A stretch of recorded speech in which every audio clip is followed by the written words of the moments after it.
राधा स्वामी नाम सुमरे मन मेरा, जन्म सुफल हो जाएगा। राधा स्वामी नाम सुमरे मन मेरा, जन्म सुफल हो जाएगा।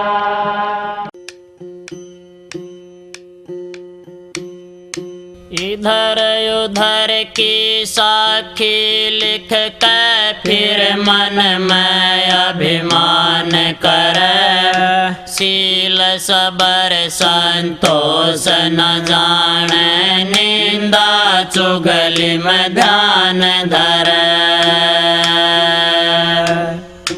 आरण की तो चोरी करके सोई का फिर दान करे, दास कंवर कह सच को छोड़, झूठों का वे मान करे। योगी बात योग की करके परमान बढ़ाई गई नहीं, मौनी मौन जुबां से करते मन अंदर में चैन नहीं। ध्यानी ध्यान धरे क्या होवे, जिनके मीठे बैन नहीं, दास कंवर कह कठिन साधना करनी इतनी सहल नहीं। दुनिया की बिगड़ी चाल किसा सस्ता राम बनाया, दुनिया की बिगड़ी चाल किसा सस्ता राम बनाया, किसा सस्ता राम बनाया, किसा सस्ता राम बनाया, दुनिया की बिगड़ी चाल किसा सस्ता राम बनाया। कोई पूजा पाठ कोई आरत गावे, कोई जप तप कर तीर्थ नावे, कोई मूरत आगे भोग धरावे। कोई पूजा पाठ कोई आरत गावे, कोई जप तप कर तीर्थ नावे, कोई मूरत आगे भोग धरावे। ये फंसे काल के जाल, लिकड़न कोई नहीं पाया, ये फंसे काल के जाल, लिकड़न कोई नहीं पाया। दुनिया की बिगड़ी चाल किसा सस्ता राम बनाया, दुनिया की बिगड़ी चाल किसा सस्ता राम बनाया, किसा सस्ता राम बनाया, किसा सस्ता राम बनाया, दुनिया की बिगड़ी चाल किसा सस्ता राम बनाया। कपड़े रंगे बहु फिरते हैं, खप्पर झोली लिए विचरते हैं, मन में ना धीरज धरते हैं। कपड़े रंगे बहु फिरते हैं, खप्पर झोली लिए विचरते हैं, मन में ना धीरज धरते हैं। बिन करणी हुए बेहाल जो करियो जियर जय कबूल।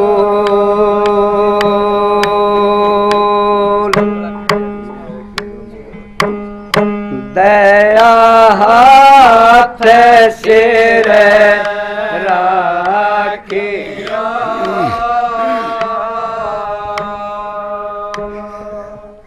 हम थारे चरण के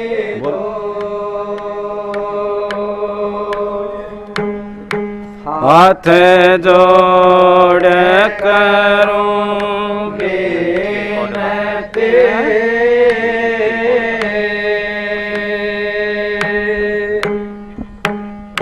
चरण निवाऊं से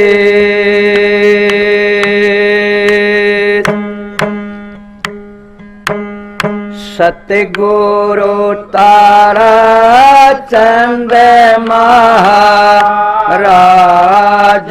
ने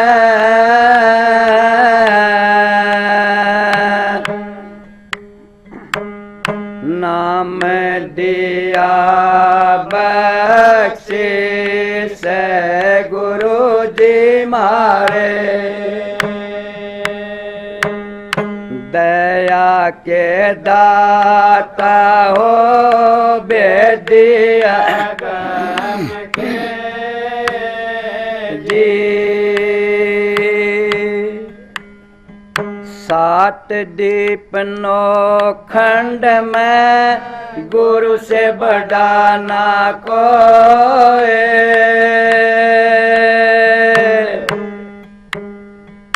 करता कर ना कर सके गुरु कर सोए।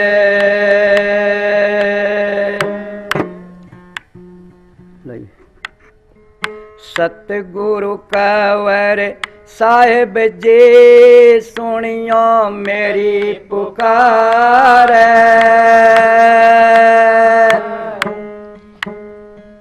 मुझ बलहीन गरीब को करो भव सागर से पार। राधा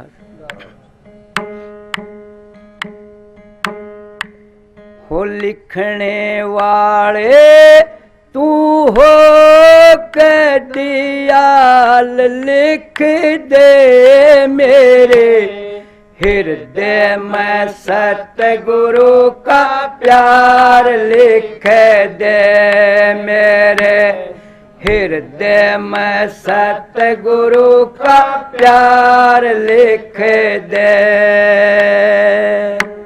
हो लिखने वाले तू हो के दयाल, लिख दे मेरे हृदय में सतगुरु का प्यार, लिख दे।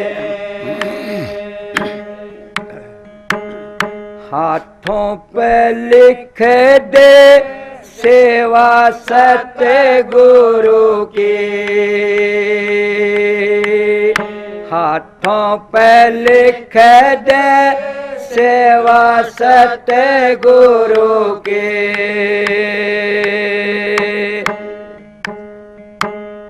पैरों पर जाना दरबार, लिख दे मेरे हृदय में सतगुरु का प्यार, लिख दे। हो लिखने वाले तू हो के दयाल, लिख दे मेरे हृदय में सतगुरु का प्यार, लिख दे। जी बाप लिख दे नाम सतगुरु का,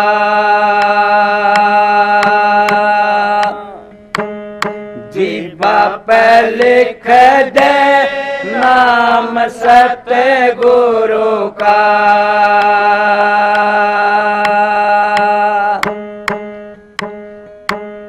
नैनों में सतगुरु का दीदार, लिख दे मेरे हृदय में सतगुरु का प्यार लिख दे मेरे हृदय में सतगुरु का प्यार लिख दे हो लिखने वाले तू हो के दयाल लिख दे मेरे हृदय में सतगुरु का प्यार लिख दे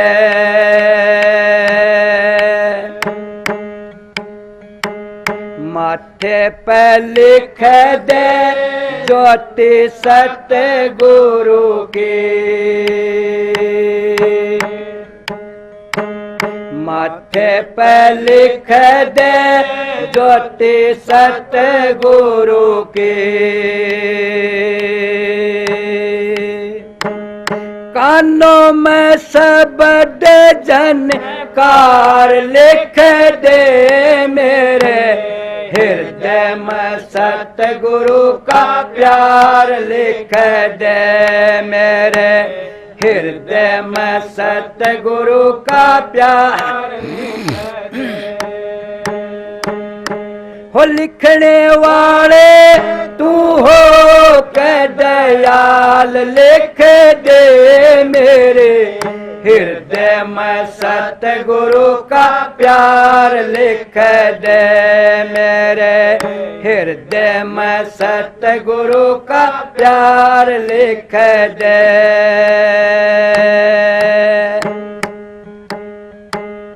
एक ना लिखना बिछड़ना सतगुरु से एक ना लिखना बिछड़ना सतगुरु से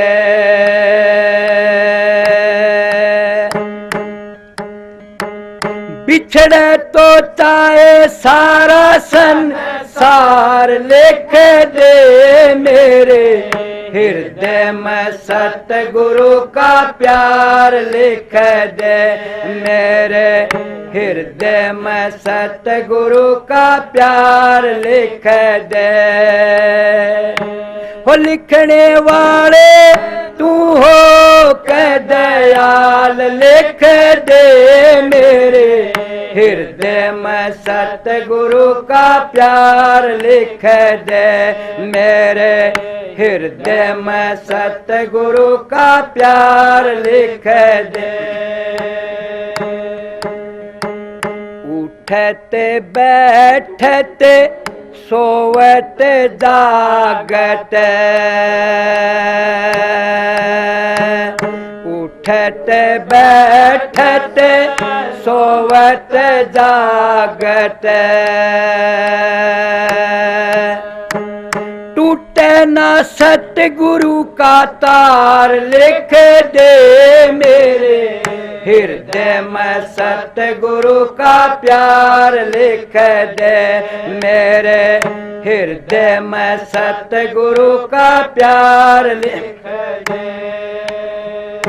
हो लिखने वाले तू हो के दयाल लिख दे मेरे हृदय में सतगुरु का प्यार लिख दे मेरे हृदय में सतगुरु का प्यार लिख दे राधा स्वामी सतगुरु प्यारे राधा स्वामी सतगुरु प्यारे इस सारे ही जग का उद्धार लिख दे मेरे हृदय में सतगुरु का प्यार लिख दे मेरे हृदय में सतगुरु का प्यार लिख दे वो लिखने वाले तू हो के दयाल लिख दे मेरे हृदय में सतगुरु का प्यार लिख दे। राधा राधा सुन राधा स्वामी दयाल की दया, राधा स्वामी सहाय, राधा स्वामी। प्यारी साध संगत जियों, बुजुर्गों, माताओं, भाइयों, बहनों, नौजवान साथियों, जितने भी आप सत्संगी प्रेमी आए हो,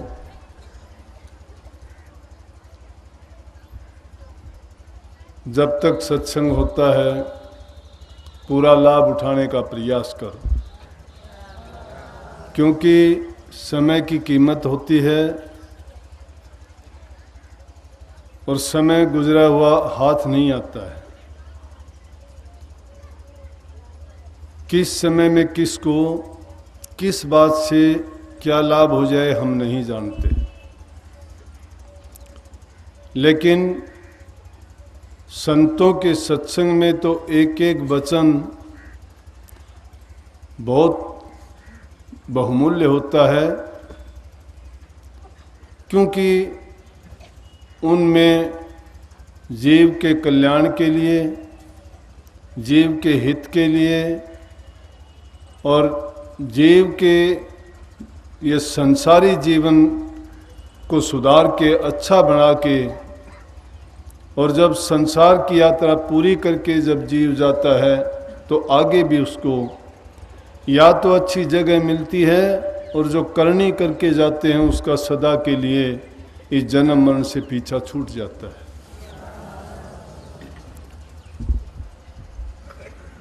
अगर हम समय की कीमत नहीं समझते, वक्त को गंवा देते हैं, वो अवसर हमें दोबारा नहीं मिलता है। इंसान को परमात्मा ने एक खूबी बख्शी है कि उसमें ज्ञान, विवेक, बुद्धि, समझ 84 लाख के सब जीवों से ज़्यादा दी है। दूसरे जितने भी जीव हैं उन सब में इंसान की योनि प्रधान है। क्यों है कि इसी योनि में ये अपना कल्याण के लिए गुरु के घर का रास्ता इंसान के रूप में मिलता है। दूसरी किसी भी योनि में जीव जाता है, इसको गुरु नहीं मिलता। परमात्मा से मिलने का कोई रास्ता बताने वाला नहीं होता, क्योंकि वो सब की सब भोग योनियां हैं। उन योनि में जीव जाने के बाद में जो उसके निमित्त चीज़ें संसार में बनाई गई हैं, उन्हीं पर उसका गुजरान होता है। लेकिन इंसान को जो समझ और ज्ञान दिया है, उसके आधार पर ये और तो संसार की सब चीज़ों के आनंद उठाता है। सर्वभोग शरीर के लिए जो इसको पसंद आते हैं, अच्छे लगते हैं, जो सुख देने वाले होते हैं, हर प्रकार के रस को पांचों प्रकार के इंद्रियों से और पांचों रसों का जिस तरह भी इसका मन चाहता है, इच्छा होती है, उन्हीं पदार्थों को, उन्हीं रसों को ये भोगता है। अज्ञान के बस ये परिणाम को तो नहीं जानता कि उनके रसों के भोग में उसका परिणाम उसको क्या मिलेगा। लेकिन जब सत्संग में जाता है, गुरु उसको ज्ञान देता है, गुरु अपने उपदेश के माध्यम से उसको समझाता है कि जो इंद्रिय भोग हैं, संसार के पदार्थ हैं, जो पांचों प्रकार के रस हैं, उन रसों में जो जीव डूब जाता है तो वो अपने इंसान चोले को बेकार करके चला जाता है। और वो पांच रस कौन से हैं? शब्द, स्पर्श, रूप, रस और गंध हैं।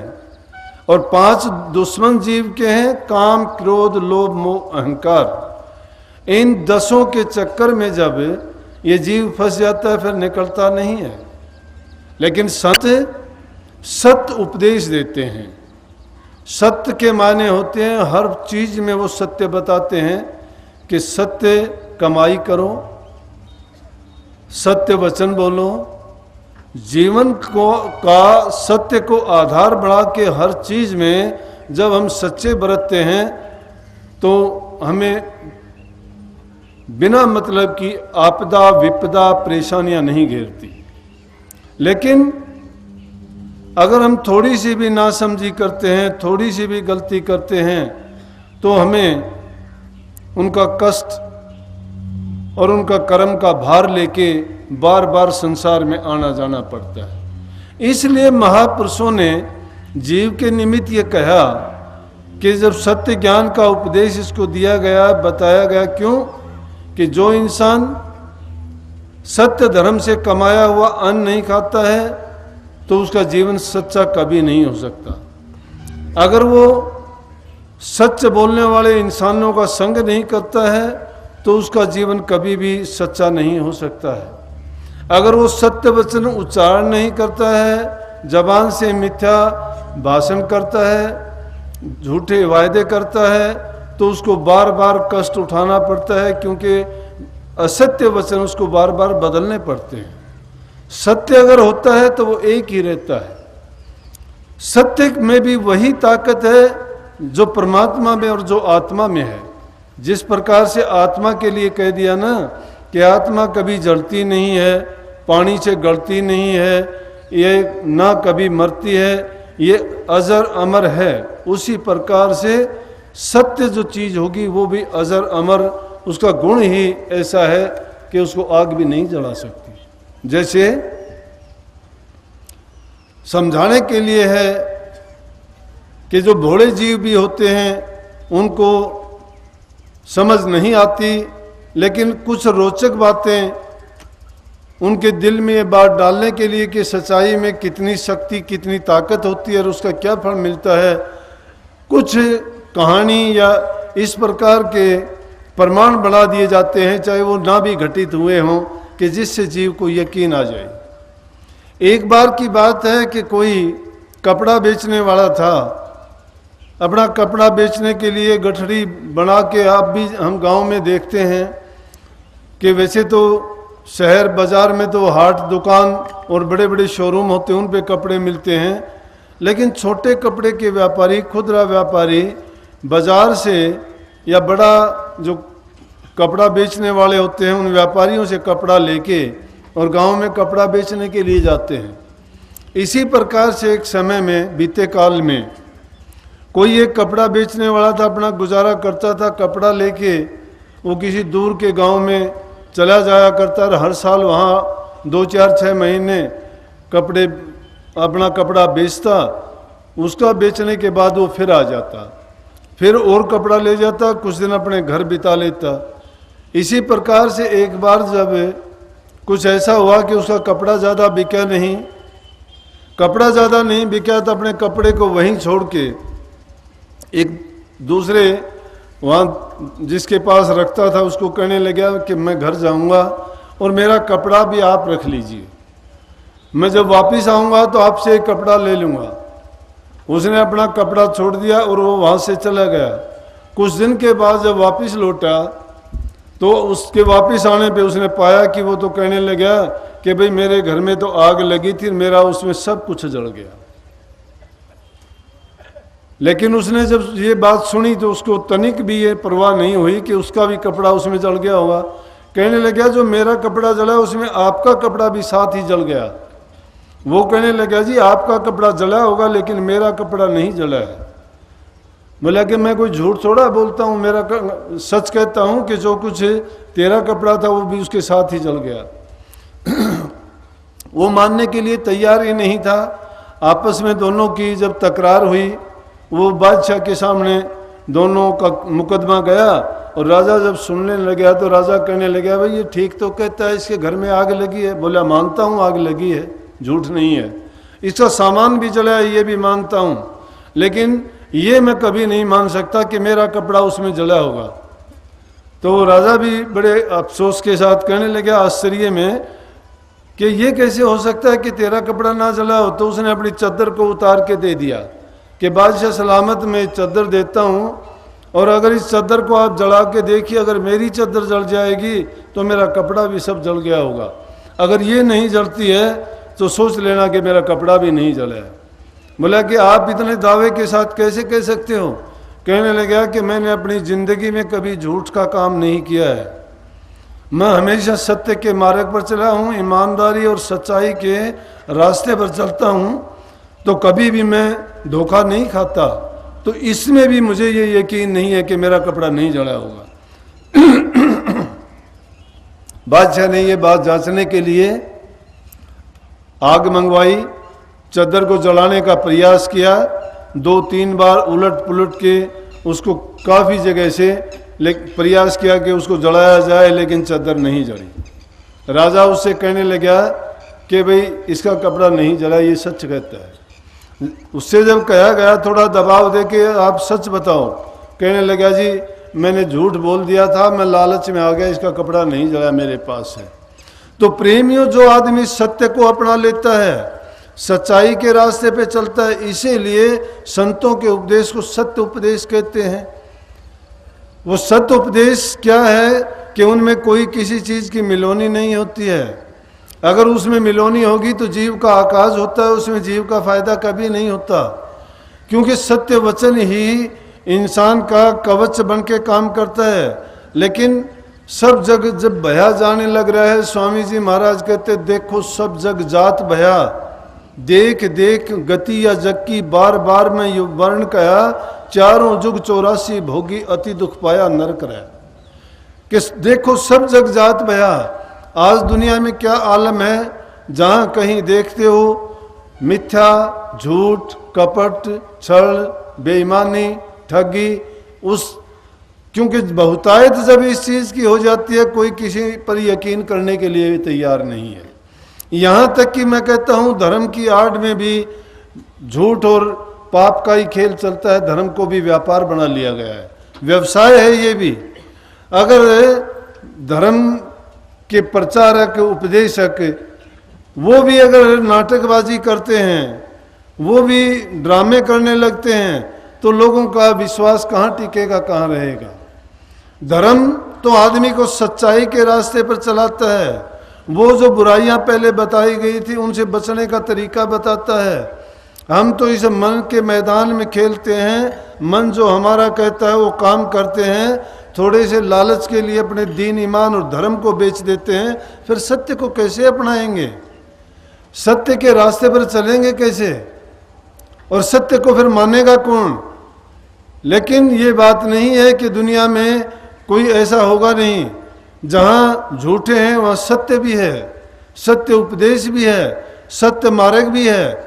अब जब मिथ्या ज़्यादा बोलने वाले हैं वहाँ सच्चाई दब के रह जाती है और लोगों का विश्वास नहीं होता। परंतु महापुरुषों ने फरमाया है कि भोले जीव, अगर तू